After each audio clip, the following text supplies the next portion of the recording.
नमस्कार, आप देख रहे हैं जी संगम और इस खास पेशकश में मैं हूं अजीत। केदार घाटी में आई भीषण आपदा के 1 साल बीतने को है, लेकिन अभी भी इस आपदा से मिले जख्म भरे नहीं हैं। ऊपर से सरकार के रवैये ने पीड़ित परिवारों को राहत आज भी नहीं पहुंचाई है, आज तक नहीं दी है। अब सवाल उठ रहे हैं, क्या सरकारी तंत्र ने आपदा से कोई सबक लिया या नहीं?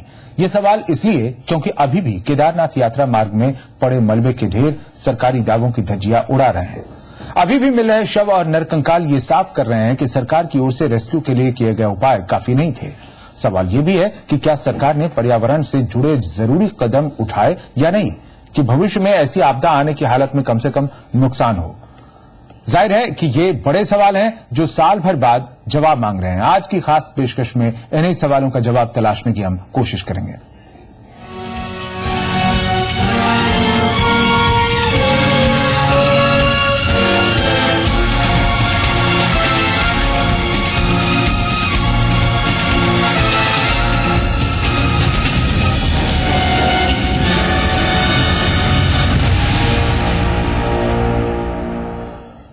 दरअसल केदारनाथ में आई आपदा के साल भर बाद सवालों की एक बड़ी फहरिस्त है, जिसका जवाब आज तक नहीं मिला है। केदारनाथ यात्रा भी आनन फानन में शुरू करवाई गई, जबकि इसके लिए इंतजाम अभी भी आधे अधूरे ही हैं।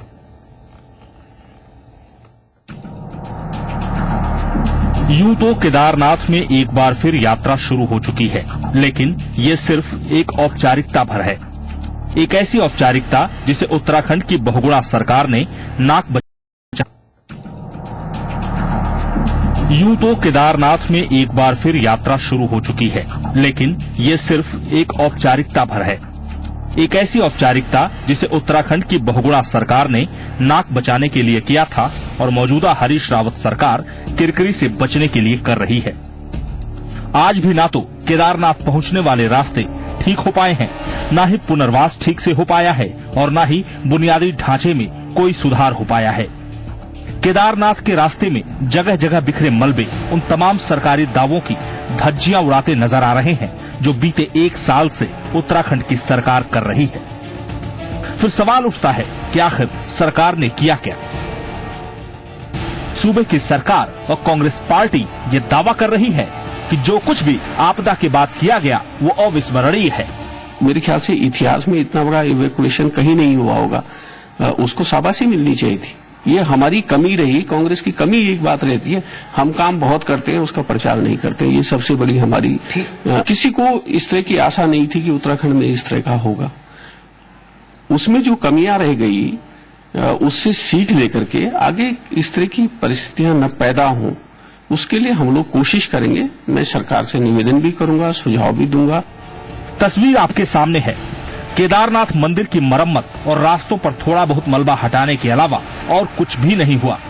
किसी सरकारी तंत्र ने ये जहमत नहीं उठाई कि उन रास्तों की भी पड़ताल की जाए जिन रास्तों पर लोगों के शवों के होने की गुंजाइश है। ये जहमत भी तब उठाई गई जब कंकालों के मिलने की खबर मीडिया की सुर्खियां बनी। यानी सरकार पर सवालों की एक लंबी फहरिस्त है, न केवल बचाव और पुनर्वास के मोर्चे पर, बल्कि आगे ऐसी किसी भी आपदा से निपटने के मोर्चे पर भी। हालत यह है कि आपदा से निपटने के लिए आज भी पूर्व चेतावनी तंत्र विकसित नहीं हो पाया है। मानसून में पहाड़ किस तरह के खतरे की जद में आ सकते हैं, इसे लेकर भी कोई पड़ताल नहीं हुई है। अगर आपदा आती है तो आगे कितना नुकसान हो सकता है, इसका भी कोई आकलन नहीं है। भविष्य में किसी भी आपदा की जद में कौन से इलाके हैं, ये भी पता नहीं है। आपदा की स्थिति में वैकल्पिक मार्ग क्या होने चाहिए, इस पर कोई ध्यान नहीं है। आज तक ना तो डॉपलर रडार लग पाया है और ना ही ग्लेशियर झीलों का निगरानी तंत्र विकसित हुआ है। आपदा प्रबंधन की ज्यादातर योजनाएं सिर्फ कागजों पर बनी हैं और तो और आपदा प्रबंधन तंत्र में कर्मचारी तक स्थायी नहीं है। यानी अगर दोबारा आपदा आई तो एक बार फिर सरकार के पास सेना से गुहार लगाने के अलावा कोई रास्ता नहीं है। तो सवाल ये कि आखिर इतने दिनों तक सरकार करती क्या रही? आखिर बेहतर आपदा प्रबंधन सिस्टम विकसित करने के लिए क्या किया गया? क्या आपदा के लिए सबसे ज्यादा संभावित इलाकों में कम्युनिकेशन के साधन विकसित किए गए? क्या बुनियादी ढांचे में सुधार के लिए कोई उपाय किए गए? तस्वीरें सामने हैं, खुद फैसला करिए। केदारनाथ में आई तबाही को 1 साल होने को है, लेकिन तबाही के निशान यहां आज भी देखे जा सकते हैं। आप देख सकते हैं ये मंदिर का वो एरिया है जहां पर बहुत ज्यादा डैमेज हुआ था, तबाह हुआ था। हालांकि इसे पर्दे से ढका गया है।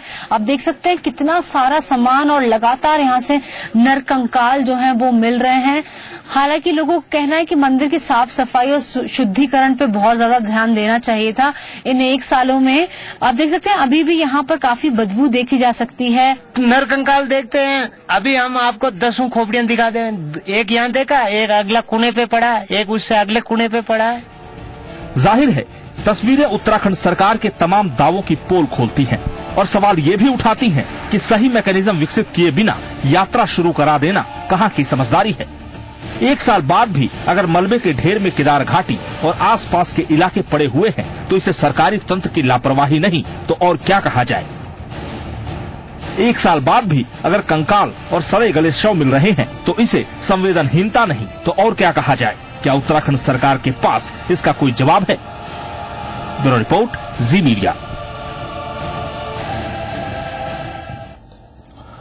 और इस मुद्दे पर बातचीत के लिए हमारे साथ खास मेहमान हैं जानी मानी पर्यावरणविद वंदना शिवा। वंदना शिवा 70 के दशक में चिपको आंदोलन में भी हिस्सा ले चुकी हैं और अंतर्राष्ट्रीय स्तर पर पर्यावरण के क्षेत्र में काम करने के लिए इन्हें कई पुरस्कारों से नवाजा जा चुका है। बहुत बहुत स्वागत है वंदना जी आपका इस खास कार्यक्रम में। नमस्ते। नमस्ते वंदना जी, जो स्थितियां, जो हालात उत्तराखंड में आई आपदा के वक्त साल भर पहले थीं, उनमें और अभी में पर्यावरण के स्तर पर अगर देखें किस तरह के बदलाव हुए हैं या बदलाव करने की कोशिशें सरकार की तरफ से हुई हैं जो अभी आधे अधूरे अंजाम तक पहुंच पाई हों। आपको क्या लगता है पर्यावरण को देखते हुए किस तरह के स्टेप्स लिए गए हैं पिछले 1 साल में, क्या बदलाव हुए हैं? पिछले 1 साल में एक ही बदलाव हुआ है कि पैसे के धंधों को कैसे फिर से बढ़ाया जाए जी। चाहे वो जो ग्रीन बोनस है उत्तराखंड के लिए, जिसमें ये नहीं साफ है कि वो नेचुरल जंगल लगाने के लिए इस्तेमाल होगा या कमर्शियल पेड़ लगाने के लिए इस्तेमाल होगा। सब में भयानक स्थिति तो ये है कि इतनी बड़ी ट्रेजेडी में आज भी सरकार का काम इनकम्प्लीट है। लोगों के प्रति जो कंगाल पाए गए हैं वो दिखा रहा है कि क्रूर बन गई है ये सरकार।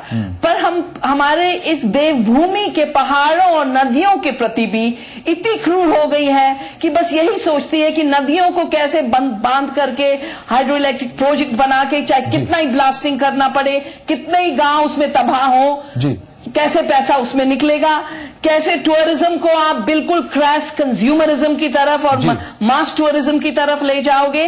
और ये कि सबसे पहले यात्राओं को अनाउंस किया गया जब रिहैबिलिटेशन तक पूरा नहीं हुआ था। ये साफ है कि ये जो एक हवस चढ़ गई है कि हमारी सरकारें पैसा और प्रकृति के दोहन और समाज के दोहन का ही सोच पा रही हैं। बहुत सही कहा आपने। पर्यावरण का सवाल तो बहुत बड़ा सवाल है और बेहद गंभीर सवाल है। उससे पहले के स्तरों में ही सरकार फेल होती हुई नजर आ रही है, जब यहाँ लोगों के शव और नरकंकाल आज भी पाए जा रहे हैं। आपसे हम पर्यावरण को लेकर और गंभीर बातचीत आगे बढ़ाएंगे। इस बीच हमारे साथ जुड़ चुके हैं इस वक्त देहरादून से उत्तराखंड के पूर्व मुख्यमंत्री और हरिद्वार से बीजेपी सांसद डॉक्टर रमेश पोखरियाल निशंक।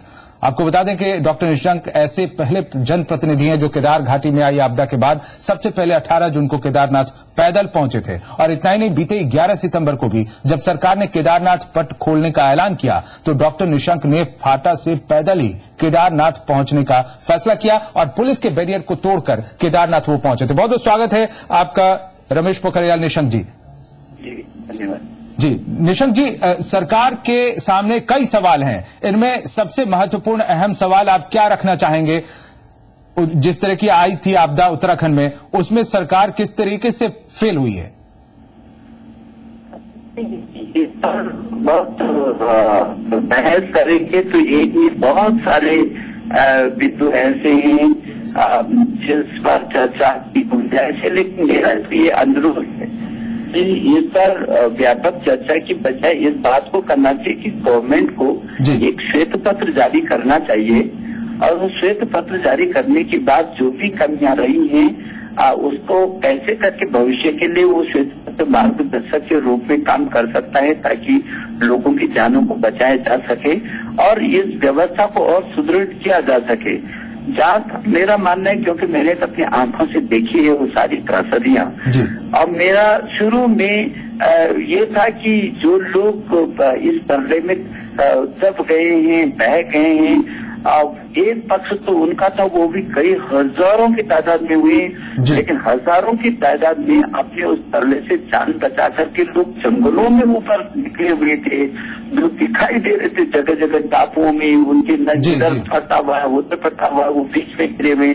तो मैं लगातार ये अनुरोध कर रहा था कि इन लोगों को कैसे भी करके बचाइए, अन्यथा मेरी आशंका सब पीछे के देख सकता है कि अंदर इन लोगों को बचा करके नीचे नहीं उतारा। आपको लगता है कि आप जो मांग कर रहे हैं श्वेत पत्र जारी करे सरकार, इस तरह की कवायद सरकार कर सकती है, इस तरह का दबाव सरकार पर बनाया जा सकता है और उसे मजबूर होकर श्वेत पत्र जारी करना पड़े, इसके बाद जवाबदेहियां तय हों? नहीं, मैं ये सोचता हूँ कि सरकार को आखिर कौन सी कठिनाई है। यदि ये तो जनहित में वैसे भी होना चाहिए, ये तो भविष्य के लिए वैसे भी होना चाहिए, और सरकार क्यों नहीं करना चाहती है? यदि अपनी गलतियों को छिपाने के लिए तो भविष्य के रास्तों को भी बंद करना चाहती है क्या? तो गवर्नमेंट को दिक्कत क्या है श्वेत पत्र जारी करने में? और दूध का दूध पानी का पानी भी हो जाए तो सामने कम से कम जो व्यवस्थाएं ध्वस्त हुई है।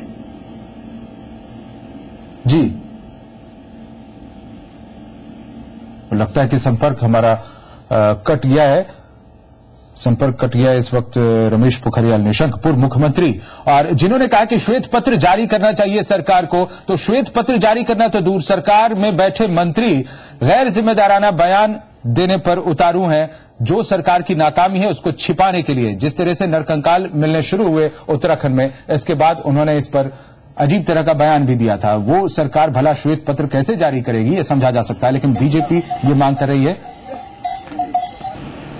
और किशोर उपाध्याय हमारे साथ उत्तराखंड कांग्रेस के अध्यक्ष इस वक्त जुड़ गए हैं। स्वागत है आपका किशोर जी। जी धन्यवाद। जो सवाल उठा रहे हैं रमेश पोखरियाल निशंक कि श्वेत पत्र जारी करना चाहिए सरकार को, उत्तराखंड में आई आपदा पर उसने अब तक क्या कुछ किया है, आगे उसकी क्या प्लानिंग है। तो श्वेत पत्र जारी करना तो दूर, आपके सरकार में जो मंत्री हैं वो गैर जिम्मेदाराना बयान दे रहे हैं। ऐसे में श्वेत पत्र भला सरकार कैसे जारी करेगी, कैसे जवाबदेही लेगी? नहीं, मैं निवेदन करना चाहता हूं आपके माध्यम से कि एक तो मैंने पूरा सुना नहीं उनका बयान। नहीं, आप हम बता रहे हैं आपको, उन्होंने कहा है कि सरकार को श्वेत पत्र जारी करना चाहिए। श्वेत पत्र का मतलब आप बेहतर समझते हैं, इससे जवाबदेहियां तय होंगी। सरकार जवाबदेही से कहीं न कहीं भाग रही है। दूसरा जो सवाल है वो ये है कि उन्होंने कहा कि हमारे किसी माननीय मंत्री ने गैर जिम्मेदाराना वक्तव्य दिया है। वो मेरी जो आपने भी मुझसे पूछा, तो वो मुझे किन मंत्री साहब ने क्या कहा है, मैं थोड़ा वो जानना चाहता था। अरे ये 2-3 दिनों से लगातार बातें हो रही हैं इस पर, तमाम लोग आपके प्रदेश के और दूसरे प्रदेशों के भी हमारे साथ जुड़ रहे हैं और इस पर सवाल उठा रहे हैं। आपके वन मंत्री ने कहा था, दिनेश अग्रवाल ने कहा था कि हत्याएं हो जाती हैं। क्या यहाँ कोई हत्या हुई है जिसको लेकर इतना शोर शराबा मचा हुआ है? यहाँ कुछ नरकंकाल ही तो मिले हैं। अब जो सरकार इतनी संवेदनहीन हो, वो श्वेत पत्र भला कैसे जारी करेगी, कैसे जवाबदेही लेगी, ये सवाल है मेरा। मैं आपसे निवेदन करना चाहता हूँ कि आपदा जो है, आपदा होती है, एक्सीडेंट होता है तो पहले से किसी को पता नहीं होता है। जो हिमालय की है वो विषम परिस्थितियां हैं और हिमालयी क्षेत्र के लिए हम लोग कई सालों से, 20 सालों से ये निवेदन कर रहे हैं कि भाई यहाँ के लिए अलग विकास की नीति होनी चाहिए, हिमालयी होनी चाहिए। नहीं, आप सवाल से डाइवर्ट कर रहे हैं। श्वेत पत्र जारी करने की मांग कर रहा है विपक्ष। पूर्व मुख्यमंत्री रमेश पोखरियाल निशंक अभी हमारे चैनल पर उन्होंने कहा है, भला ऐसे में कांग्रेस की स्थिति, वहां सत्ताधारी पार्टी की स्थिति ऐसी है कि वहां के मंत्री बयान जो दे रहे हैं, वो हम पहले आपको सुनाते हैं। आप बने रहे हमारे साथ, हम बयान सुनवाते हैं जिससे आप कह रहे थे कि हमारा कोई इत्तेफाक नहीं है, हमने नहीं सुना है। सुनिए पहले वो बयान वन मंत्री का। दो कंकाल के मिलने में ऐसे चीख रहा है जैसे कंकाल न मिलके वहां हत्या हो गई। This is not fair. सरकार हत्या थोड़ा कर रही है। आप एक बात बताओ यानी इतने बड़े क्षेत्र में। अब आपने सुना होगा ये बयान किशोर जी, अब क्या कहेंगे आप? नहीं, देखिए, मैं 2 निवेदन आपके माध्यम से करना चाहता हूँ।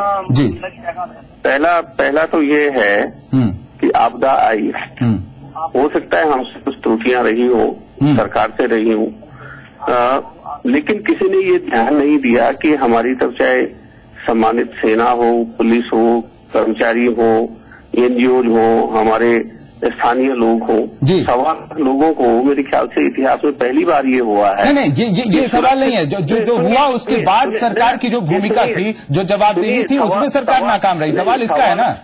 1.25 लाख लोगों को वहां से सुरक्षित निकाला गया जी।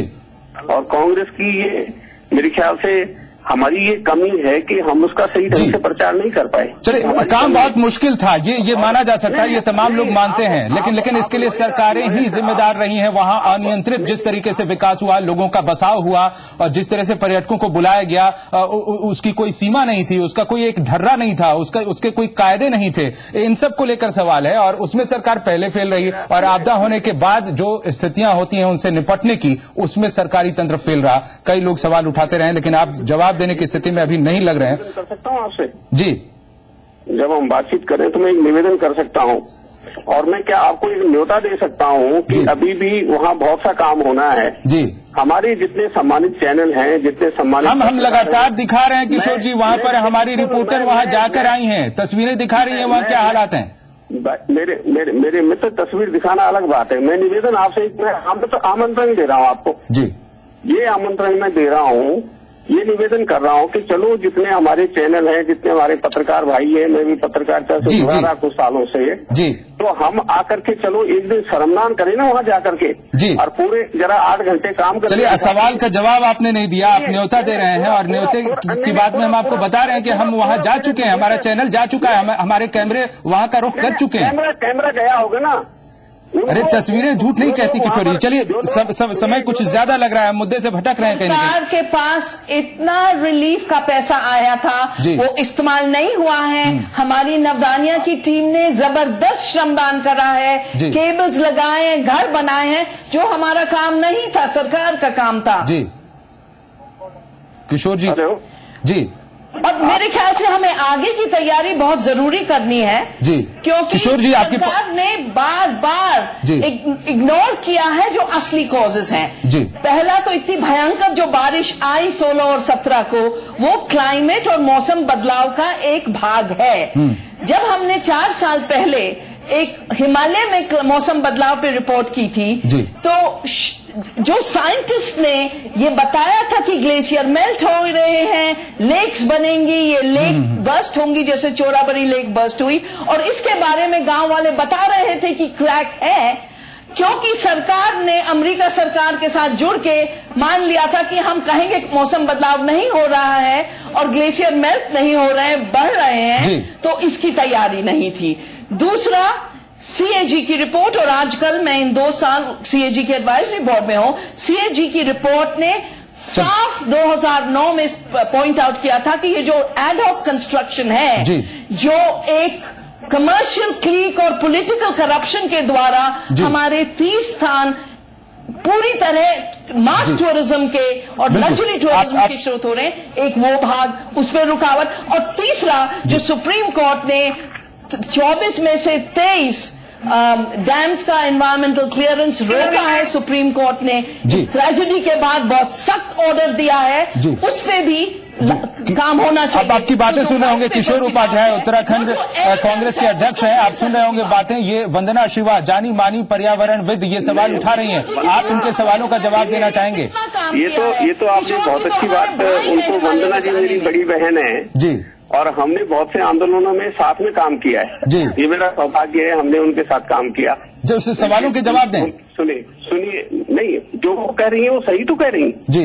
और निशंक जी जो अभी कह रहे थे, उन्होंने कहा कि हमने 4 साल पहले कह दिया था, तो हम तो 2012 में आए ना सत्ता में, उससे पहले तो निशंक जी और उनकी सरकार थी, खंडूरी जी की सरकार थी, उन्होंने क्यों नहीं किया जी?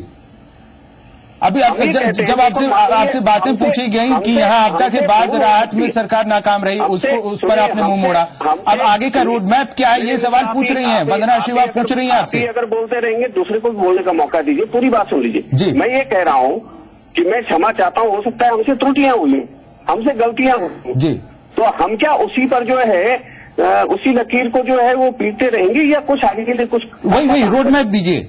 हाँ बिल्कुल रोड मैप देंगे। हरीश रावत जी ने बहुत अच्छा रोड मैप दिया है। वो पहला व्यक्ति है जो सबसे पहले जो केदारनाथ पैदल पहुंचा है जी। वो पहला व्यक्ति है जो इस उत्तराखंड की गांव गली की गांव की हर समस्या को समझता है। किशोर जी आपको बीच में इसलिए रोक रहे हैं, माफ कीजिएगा कि आप मुद्दे जब दूसरी तरफ डाइवर्ट होते हैं तब बोलना पड़ रहा है। अभी जब वंदना शिवाजी ने 3 सवाल पूछे आपसे, उस बारे में आप जवाब दीजिए कि जो सवाल है पर्यावरण को लेकर, यहाँ के लोगों की रिहाइश को लेकर, इसको लेकर सरकार की सोच क्या है? वंदना शिवाजी ने जो बहुत ही अच्छे सवाल पूछे हैं, मैं तो कह रहा हूँ हम तो खुद उनके साथ आंदोलन में शरीक रहे हैं। अरे ये बात आप दूसरी तीसरी बार कह रहे हैं किशोर जी, उनके सवालों के जवाब दीजिए ना। हाँ मैं दे रहा हूँ ना जवाब की। वो जो कह रही है बिल्कुल ठीक है और वो सारी चीजें ठीक होनी चाहिए, दुरुस्त होनी चाहिए। ये खाली प्रदेश का मामला नहीं है, पूरे देश का मामला है और पूरे विश्व का मामला है। हिमालय खाली जो है हिंदुस्तान का थोड़ी है। उनकी भी सुन लेते हैं। वंदना शिवा जिनके पास एक प्लानिंग होती है, जो वैज्ञानिक तरीके से ये लोग सोचते हैं। वंदना जी आप कितनी संतुष्ट हैं इस तरह की बातों से, और जो सरकार ने स्टेप्स उठाए, जो हमारी बात आपकी हो रही थी और जो सवाल आपने अभी पूछे हैं, क्या उनके जवाब आपको मिल पाए? नहीं, जवाब तो नहीं मिले। और सेटिस्फैक्शन कैसे हो सकता है कि इतनी बड़ी ट्रेजेडी हमारे उत्तराखंड में हुई और उसका रिस्पांस इतना कमजोर रहा और आज भी बॉडीज के रिमेन्स मिल रहे हैं। ये तो एक बहुत डबल ट्रेजेडी है कि लोगों की जानें गई और गिनती भी नहीं हो पा रही है। सरकार कहती 5,000, हमारे गांव वाले कहते 20,000। असलियत तो आज भी सामने नहीं आई है और आगे ये ट्रेजेडी रिपीट ना हो उसके लिए आज तक मैंने कोई स्टेप नहीं देखा नीति के लेवल पे। ये सबसे अहम सवाल है जिस पर छोड़ रही हैं वंदना शिवा अपनी बात को। बहुत बहुत शुक्रिया आपका, धन्यवाद हमारे साथ जुड़ने के लिए। और पर्यावरण को लेकर, आम लोगों के प्रति चिंता को लेकर जो बातें आपने कही हैं, इन सब बातों के लिए आपका बहुत बहुत धन्यवाद। इस खास पेशकश में फिलहाल इतना ही। आप देखते रहिए जी संगम।